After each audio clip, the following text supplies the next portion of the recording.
Howdy. What is up, Sixers Nation? Philadelphia. Leadelphia. I think I kind of like Leadelphia. The Leadelphia Sixers. Leadelphia Nation. Sixers fans, Bron fans, all alike. We are all one. What's up? Yeah, man. It's as an OG Sixers fan, for about, 5, 6 days now, I want to say this is where I feel like we belong. I feel like this is where we should, where we're going to be able to write the end of our story the best way possible. Well, anywho, LeBron James will officially play his historic 24th NBA season with the 76ers. Shout out Philly, shout out Big Bron, shout out me. I hate to say that, but I've been telling you guys since day one. Philly, we still got the whiteboard. We are going to update the whiteboard, but anyway, moving along. I've been watching a lot of Maxey tape, a lot of Edgecombe tape as well, but a lot of Maxey tape. And this post says here, pure joy and basketball happiness, 23-0, big brother, little brother, face of the franchise and the greatest ever, Philadelphia. It's about to be a movie. Watching Maxey, man, I already knew he was good. But just watching him a little closer, man, the pull-up jumpers, drives to the hoop, catch and shoot. He has a good feel for passing out of double teams. He's quick. Layup package is insane. High off the glass, up and unders, finishes with either hand. I mean, holy shit. Kyrie! Man. I wish that fuck nigga never left us, bro. Sometimes I wish that fuck nigga never left us, but this is the closest I've seen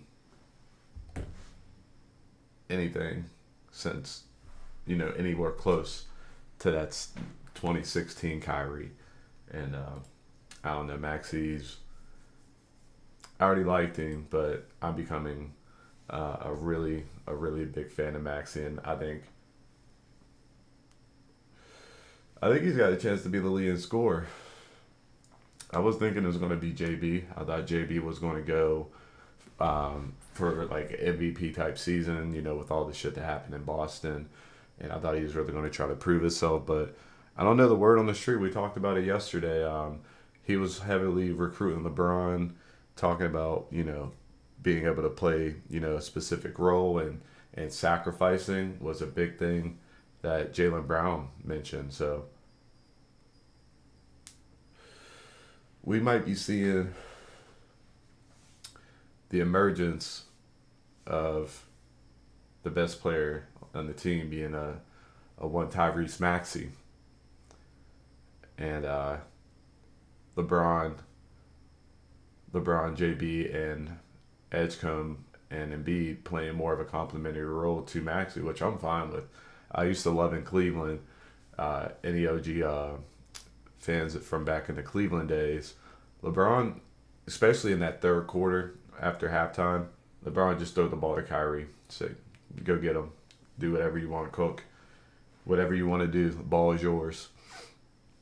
I think we're going to see LeBron doing that with a lot with Maxey. LeBron might come up and set the table, but he's going to let Maxey actually cook it up. So, you know what I mean? It's just, I see a special pairing between those two. And let's not forget,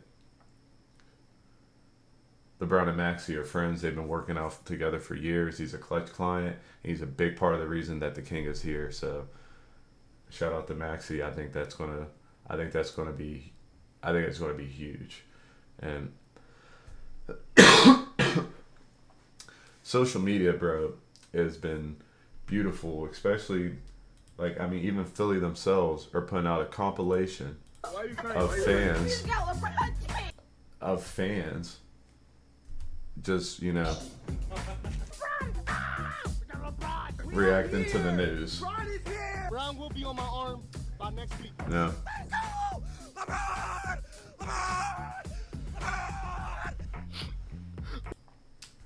I was listening to Trevor Lane too today, one of my favorite podcasters, a Lakers guy, and a lot of them are making the case that it wasn't all Lakers fans that were shitting on LeBron, because a big thing is the reception to LeBron, Lakers versus Philly, and Philly is obviously blowing them out of the water for a 42-year-old. Compared to LeBron was 33 when he went to LA, just off 2018 Bron. That's who joined LA. 2018 Bron. And I don't know. It's just one of those things where the bad stuff really does outweigh the good. Like, you hear and see a lot more of the bad stuff, and the Lakers fandom is so big. There's a lot of troll accounts and everything else, so I do want to give LA a little bit more credit as far as how they felt about Bron. I feel like, a lot of people have been sticking up for the LA fan base, so I want to give them a little bit of credit. But man, Philly's been showing out, and I think this energy is going to get to LeBron. Like, he's going to see about this. He's going to feel it, of course. During media day, LeBron said he's not going to do an intro conference, a press conference. He's just going to wait till media day. I think he's going to feel the love on media day. And, of course, on opening night when we play the Lakers, I'm calling it now. We're playing the Lakers on opening night. The Knicks are going to end up playing the Spurs, probably, I would say. We're going to end up playing the Lakers.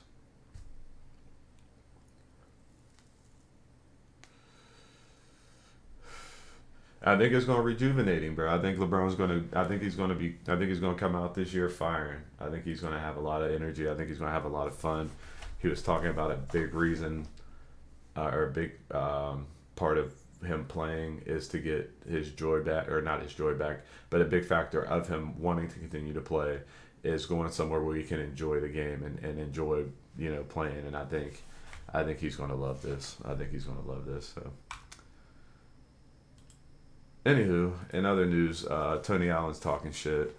I saw the video yesterday, or we talked about it yesterday in the video. LeBron, he was ranked number 22 defender. I said he was top 10 defender, and I get it. All right, I get it. LeBron didn't have to always guard the best player the whole game, like some of these, like your Patrick Beverleys and people who only defend. But on the same thing, the ones who only defend didn't have to play offense the way LeBron did. I just, the argument goes both ways. And they were Jeff Teague and them and somebody else, or no, it was that one fat dude I watch on YouTube. I can't remember his name, but he's popular. Was basically giving props to the ones who do have to defend, because you're going out there and guarding the best player every night the whole game, and that's all you do. And I was like, yeah, that would be annoying, very annoying. Going around screens, guarding people that are bigger than you, quicker than you, stronger than you, different styles every different night. And he was like, that's why, your Kobe's and your Jordans, who are regarded as top tier defenders, and people glaze them as far as their defensive prowess and use that over LeBron. They didn't have to do that the whole game either, and usually they would pick their spots. MJ, they said a lot of his best defensive years were in the 80s, which makes sense because that's before he got Scottie Pippen, and Dennis Rodman, and you know what I'm saying? And I just don't think it's fair, because LeBron, that's what I would always hear all the time when, we had to play the Kevin Durant's and Steph Curry's and had to play against the Spurs and all these different people. And people would say, LeBron needs to go out there and guard the best player if he wasn't already, and a lot of times he was. But he also has to guard. He also has to carry such an offensive load, and there have been a lot of times where LeBron has shut down guards. He's quick enough to guard guards. He's big enough to guard wings, and he's strong enough to be able to guard in the paint against centers. Do we remember the Thiago splitter block? Like the chase downs aren't all that LeBron can do. He's had face ups. He reads passing lanes and gets wide open dunks. Like, I might be glazing a little bit saying he's a top 10 defender, but I'm talking more off of what he can do when he wants to do it. Just like a Kobe or an MJ. Like, when they really, really want to guard, they really can. It's not their fault that they didn't have to do it all the time because of what they did on the offensive side of the ball as well. I'm just talking about pure, just if you need an absolute stop, your bigger people like Gobert or, probably like a Russell or even like a Kareem, which I think Kareem's way up there. If they had to play in today's game and had to guard on the perimeter, they'd be cooked. Like, Anthony Davis can do that. A Kawhi can do that. Like, it's just, it depends on the era. It depends on the player. It depends on the position, because the big people, they usually get a nod because they can control the paint. But LeBron can do both. LeBron can guard bigger people than a Magic. He can guard bigger people than a Mike or a Kobe, and he's quick enough to guard smaller people than like a Wilt, or not a Wilt, but a Bill Russell and a Kareem. And I don't know if you're talking about just like who could be a better defender at their absolute best. Anthony Davis, I would say, would be one of those people, like a build like that would be potentially better than a LeBron. Maybe a Kawhi. I think that's close. I truly do. So I don't know. As far as him having to go in and name somebody that he had to lock up and get the win.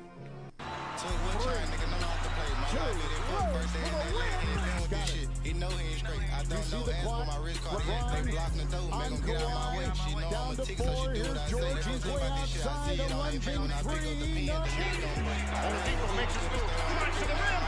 Make a race on my foot. She probably wanna ride. She bad. She short. Tell her what it is. It is quarters for Miami. The others have been threes. They trail by 9, but now it's just a 3-point deficit. Johnson. Shots, I block shit like a sound. Time I spend down, Cooper chop, knock off your belt. He thought we were friends. Psych, I bounced. Put in my glove, my chop shit milk. Thought I ain't chopping, he went back and killed. My little cousin just pulled her. Name somebody that he. Bro, some of those clips were so old, they weren't even in standard definition. They were like in 160i or whatever that shit's called.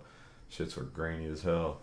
Like, I don't know. I'll get off that tangent. I know I'm kind of glazing a little bit, but at the same time, am I really? I don't know. I don't think so. Okay, so couple last things.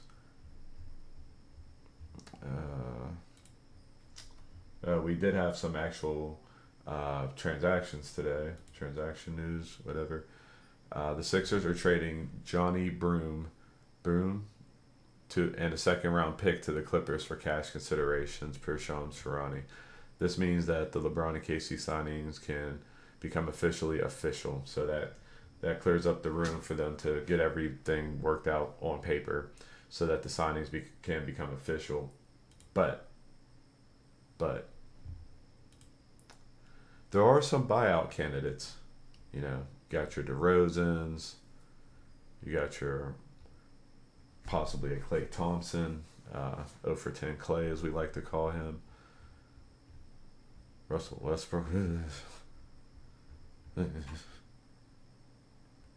But there was one guy that was around back when the process started, so I'm told, that I've been seeing all over Twitter.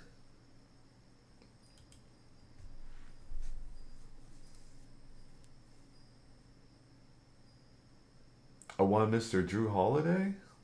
He's Jrue. Is he available? Like, is he a free agent? Because I really don't know. Is he a free agent, or is he on a buyout, or is he a buyout target? Because doesn't he play with Portland? Is he with Portland? But now that they got John Moran, Dame's coming back. Was he with Portland? I'm pretty sure he was with Portland. That's where he went after the Celtics, right? But bruh.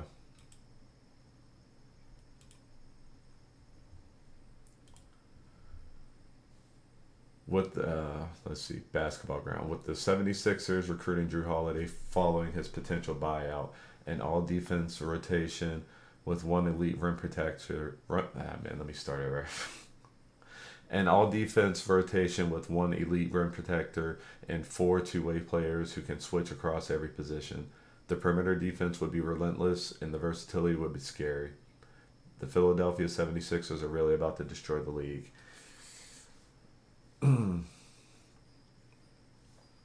So you got Edgecombe, KCP, Jrue Holiday, JB, and Embiid. So that would be your all defensive lineup.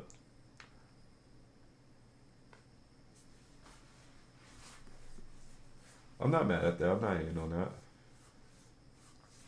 Bro, I would love a Jrue Holiday signing. Now, I would not bench VJ Edgecombe for Dean Wade, even with LeBron at the point. I would not do that. But I would consider it for Jrue. I would consider it for Jrue Holiday. But at the same time, if you have LeBron running the point, wouldn't you kind of want VJ Edgecombe out there to space the floor opposed to Jrue Holiday? Jrue Holiday would help on defense, though. You would have Jrue Holiday, JB, and Embiid all on defense. What about Ben Simmons? Ben Simmons said he wanted to come back. He wanted to play for Philly or Miami. Am I tripping with that? Am I tripping by saying Ben Simmons? Is that dumb for me to say? All I'm saying is he could play the backup 5. That's all I'm saying. If Embiid's not there, okay, he would play the third string 5. If Embiid's not there, he'd be the backup 5. If LeBron's not there, he would be the backup 4. Is that crazy? I don't think that's crazy. Is it? Anywho, Cash Nasty. What loss? LeBron to Philly. How is that my loss? You know you wanted him over there. You know you did. It would have been nice, but it's no different than it's always been. I hear you, but I'm sorry for your loss. That's all I wanted to say. I was very kind. I'm sorry for your loss. Hey, that's goofy. That is goofy, but hey, Draymond can laugh all the way to the bank. We were saying this already. He was just holding out to see if LeBron was coming. And now that he knows he's not, he's getting that back. So the $27.7 million deal. Shout out Draymond. I'm happy you got some money. But let me address this real quick. Last thing. I think it's the last thing. Draymond said he would be happy sinking with the ship. If the Warriors aren't going to be good, he'd be happy, not being good, because that's the team that helped them win 4 championships and get a DPOY. And I respect that. I truly do.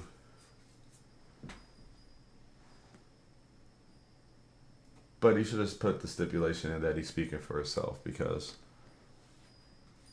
the team made him. He's still a great player, but he's not Steph. Like, Steph made the team good. Draymond was a piece of a good team, and he played his role to the highest level that you could possibly play it. So it would make more sense for him to want to do that when he's not, quote unquote, the engine running the ship, you know. He wouldn't be everything he was without Golden State. He has still been great. I think he still would have been great, but he's a Hall of Famer. He might not. He probably wouldn't have been a Hall of Famer if he wasn't able to be in that system. Anywho, shout out Draymond. He got the bag, and yeah, that's good for him. Oh no, last thing. What the fuck is going on? What the fuck is going on? FBI agent sees Lakers owner Mark Walters' phone and laptop during an ongoing federal investigation. Knock on wood. I don't know why I'm knocking on wood. I'm not a criminal. I don't have a reason for the feds to be looking at me. But what kind of shit is that?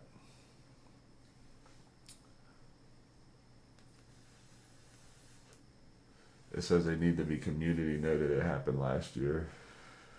Oh, that's my bad. That makes it a lot better. That's my bad. Oh. That does give it some context. Okay, so if it happened last year and he still was able to buy the Lakers just a month or two ago, or whenever he bought it, like recently, then they's probably straight. But that's still crazy. Alright. That's everything we got for today. This episode was longer than I thought it would be, so that's kind of cool. I rambled a little bit. Appreciate you guys being here. Like, subscribe, you know, that good stuff. We'll be back tomorrow. See if anything else shakes up in the NBA world. And I found like 3 or 4 YouTube channels today that were actually pretty good. If anybody knows any Sixers YouTube content, even if they're smaller creators like myself, let me know. I want to get some more perspectives on the team and different ways people see this working out with the rotations and how everybody can eat and all that good stuff. I just want to hear some basketball. And also, if anybody knows any Twitters that are like that as well, let me know. But anywho, we're out. We'll catch you guys tomorrow. GG's.